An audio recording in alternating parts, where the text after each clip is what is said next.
Hello viewers, welcome to Advent Broadcast Network. On our news segment this week, we are covering a number of stories, including how Japan is using natural methods to cure diseases, how COVID-19 has affected Southern Sudan, among other stories. Stay tuned to the end. I'll be your reporter for today, Jane Mwena.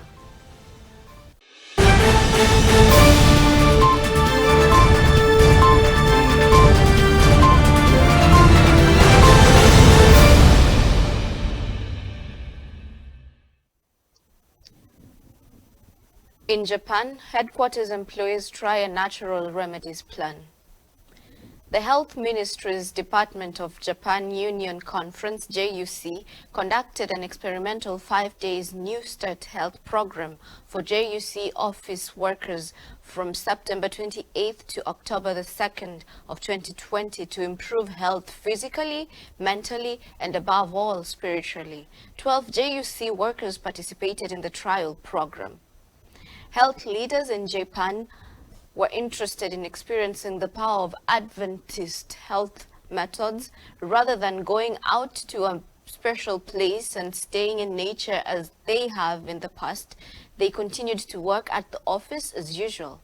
Their goal was to pay attention to all the New Start principles. These are precious health messages that God has given to us through the Bible and Ellen White's writings, the leaders said. Pure air, sunlight, abstemiousness, rest, exercise, proper diet, the use of water, trust in divine power. These are the true remedies. Every person should know nature's remedial agencies and how to apply them. These are the remedies God has given to us to maintain our health and for our restoration. The principles are known by the easy-to-remember acronym New Start: nutrition, exercise, water, sunlight, temperance, air, rest, and trust in divine power. After the program, participants reported positive results, even though some had suffered from symptoms such as headache, fatigue, and drowsiness in the first few days. All reported some improvements in just 5 days, Adventist Review reports.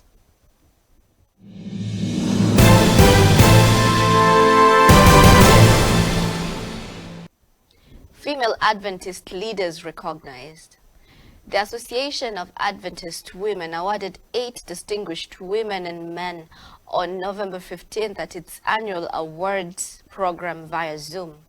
Ginger Hanks Howard, PhD, gave the keynote address on global issues needing Christian commitment and service. She received the prestigious Outstanding Achievement Award. Woman of the Year awards went to Dinette Hart and Nicely Guerrier. Community Life Award, Dina Salas and Hilda Huru, Spiritual Life Award. These Adventist leaders from around the world have diverse resume listed in the AAW website. You can go to the Association of AdventistWomen.com where some more information on the awardees, past awardees, current women's stories, goals, and membership information can also be found.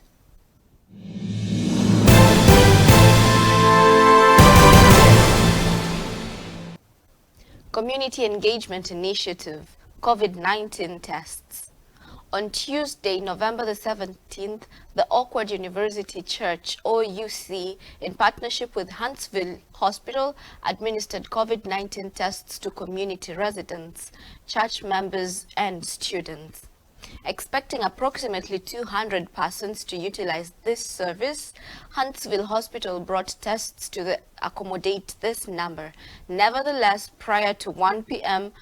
of the stated time of completion, 259 tests had been given and all tests had been exhausted, with instructions given to those remaining in the testing line to consider an alternate testing site. The OUC thanks the Huntsville Hospital Mobile medical unit and COVID-19 testing team for a successful community engagement event.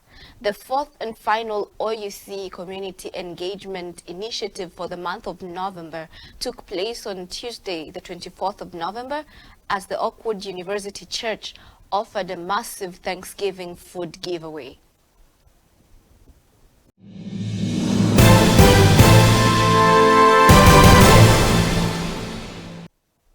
In Nigeria, brutal attacks leave scores of people dead and missing.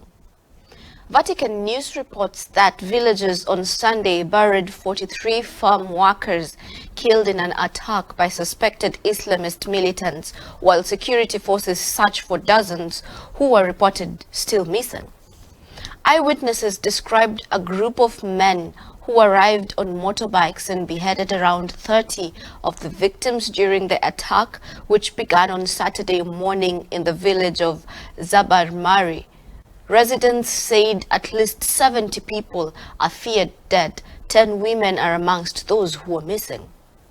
Speaking during the mass funeral, Borno State Governor Babagana Zalam called on the federal government to recruit more protection for the residents.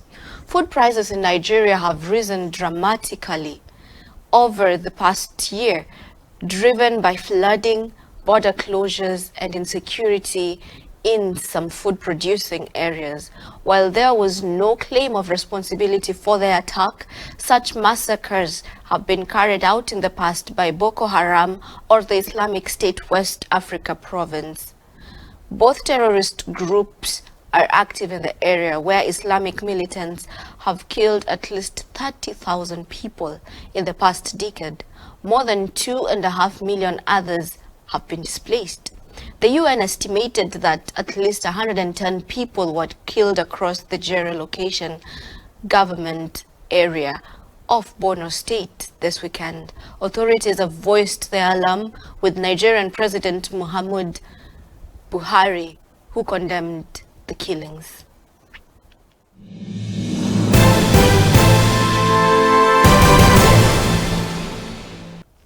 Final religious freedom moves President Trump could make. President Donald Trump significantly changed religious freedom policy over the past 4 years as he worked to protect faith groups under pressure over their beliefs about marriage and family life.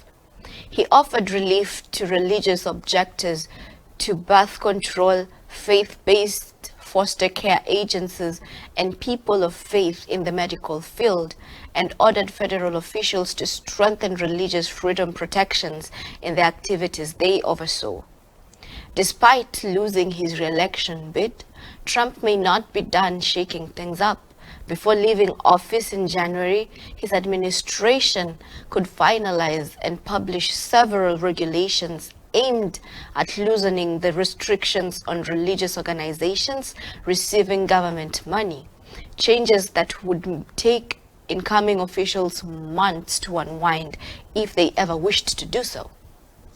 Most of the pending regulations originated in January, when the Trump administration marked National Religious Freedom Day by announcing plans to offer stronger protection to faith-based social service organizations.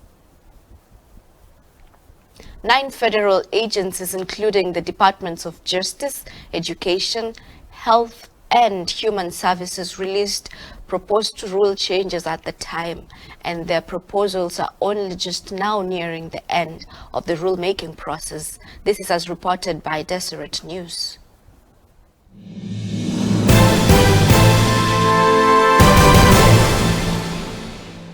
A Supreme Court blocks New York virus limits on houses of worship.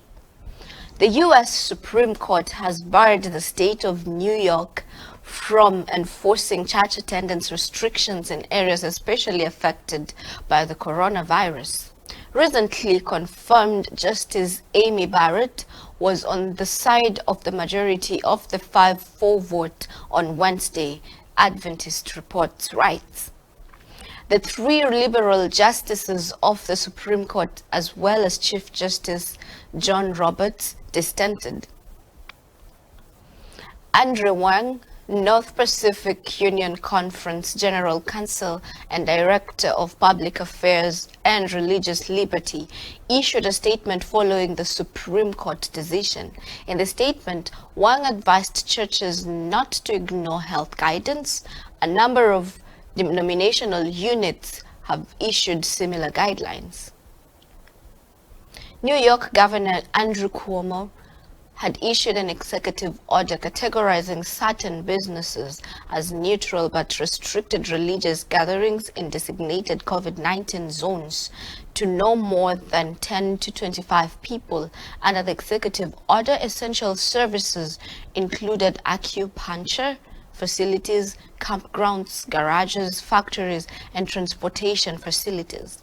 In this ruling, the court noted that even businesses categorized as non-essential may decide for themselves how many persons to admit, and that large businesses next door to churches could have hundreds of shoppers present, while churches were limited to only 10 to 15 people.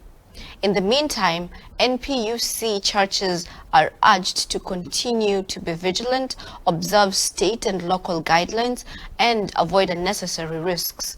Updates will be forthcoming as the matter develops.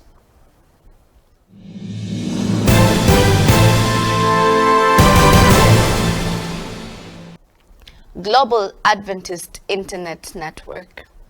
GAIN, the Global Adventist Internet Network, is a community of communicators, technologists, and media professionals in the Adventist Church from around the world.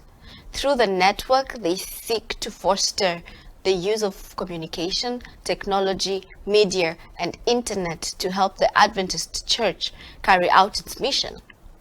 They ran an online conference, I Will Go, Exploring Our Digital Future, from the 30th of November to the 3rd of December 2020.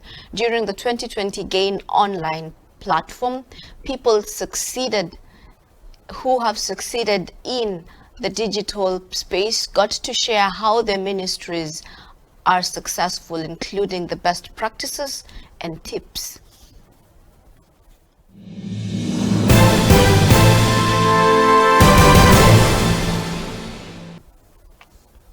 A platform connects searchers and job seekers.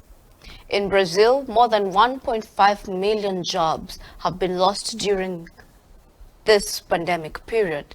The Seventh-day Adventists in the southeastern portion of the nation are helping unemployed people, regardless of their affiliation, to find work. Data from the General Register of Employed and Unemployed reveal the state of economy in recent months. The rate that calculates the portion of the employed persons within the working age population is the lowest since 1992, around 46.8%. Thinking of helping those who lost their jobs and are unable to reposition themselves in the job market, the Adventist Church in the church's southeast region launched the 7-Job website. Users can upload their resumes, create profiles of their services, and even pursue entrepreneurial ventures.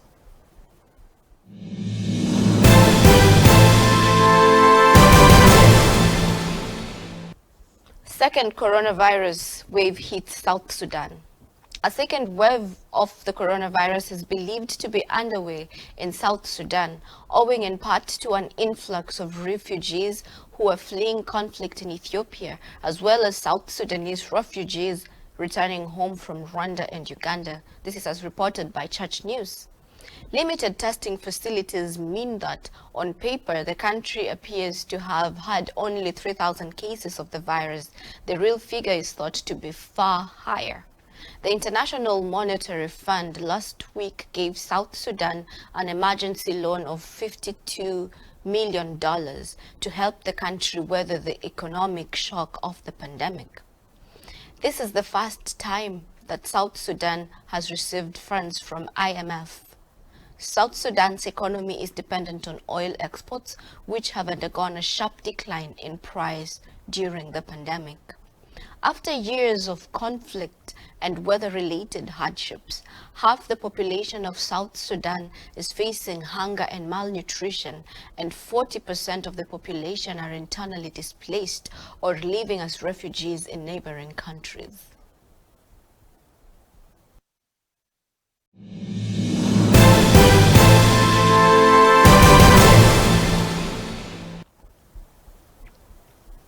Chinese government tells churches to worship the Communist Party or be closed. In its continuing effort to remove Christianity from the country, the Chinese government is turning churches into propaganda centers for the regime. The magazine Bitter Winter reports that the government's religious affairs department of Putian spent around $75,000 last month to turn the first floor of the Three Self Church located in Siu district's Daito town into a publicity center to promote the Communist Party and its leaders. The display inside the church is titled Civilization Practice Station for a New Era. The communist government's goal is to transform believers into good party members through education. Over the last 2 years, the Chinese government has established these civilian practice stations across the country to impose communist dogma on its citizens. These stations are often installed in churches and other religious venues and have been taken over by the government. We do not dare to refuse these propaganda materials for fear that the government will ban our gatherings, a church member once said helplessly.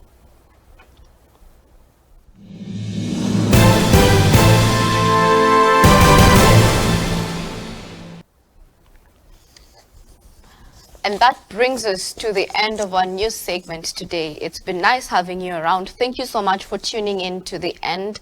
Do not forget that if you would want any of the news in your local area to be featured, you can contact us through our email or our Facebook page. Our email is info@adventbroadcast.net, info@adventbroadcast.net, or you can contact us through our Facebook page at Advent Broadcast Network. We will be happy to feature news from your area so that we can get knowledge out there to everyone. And also, if you'd like to partner with us as Advent Broadcast Network, you can do that by making a donation of $5 monthly or more. And you can do this by a number of platforms. We have our PayPal and Zelle account, and the email address associated to that is info@adventbroadcast.net, info@adventbroadcast.net. Or you can support us by sending that to our Cash App account, which is $Advent Broadcast, $Advent Broadcast. You can reach us on our phone number +1 346 370 5540, +1 346 370 5540. We're looking forward to partnering with you so that we may continue supporting God's work and spreading His word through all the world in this generation. I have been your reporter for today, Jane Wena.